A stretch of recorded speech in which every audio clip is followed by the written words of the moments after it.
शिव पुराण श्री रुद्र संहिता द्वितीय खंड 10वां अध्याय ब्रह्मा विष्णु संवाद।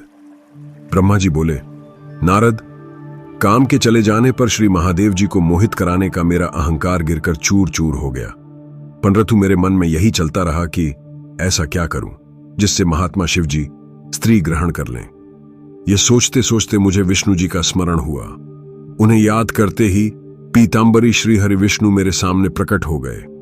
मैंने उनकी प्रसन्नता के लिए उनका बहुत स्तुति की। तब विष्णु जी मुझसे पूछने लगे कि मैंने उनका स्मरण किस उद्देश्य से किया था।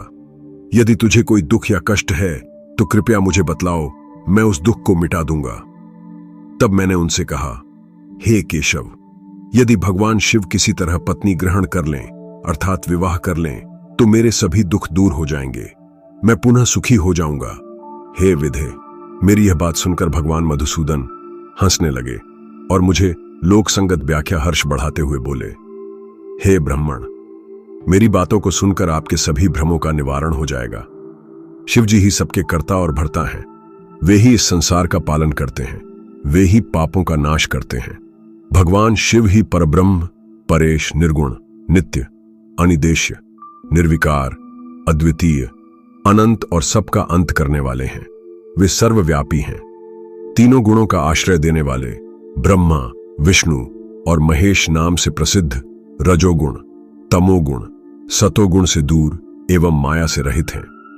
भगवान शिव योग नारायण और भक्त वत्सल हैं। भगवान शिव ने रुद्र के रूप में अवतार लिया। वे कैलाश पर्वत पर निवास करते हैं। जैसा कि भगवान शिव ने बताया था कि रुद्र अवतार की पत्नी देवी सती होंगी, जो साक्षात शिवारूप हैं। अतः तुम्हें उनके अवतरण हेतु प्रार्थना करनी चाहिए। अपने मनोरथ का ध्यान करते हुए देवी शिवा की स्तुति करो।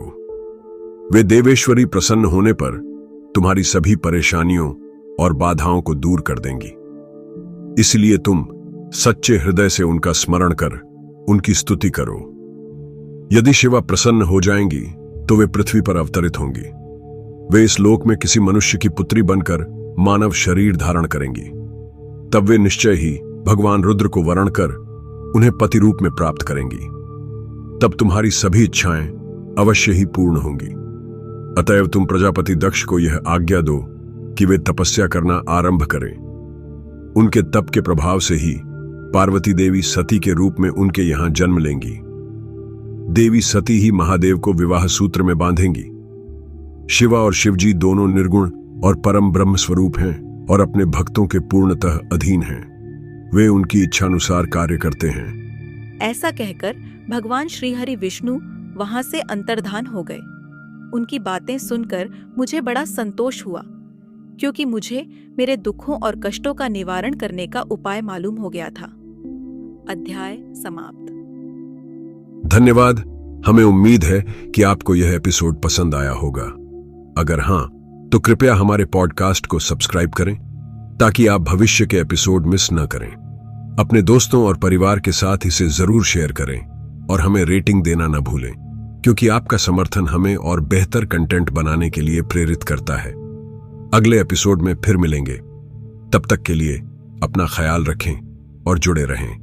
धन्यवाद।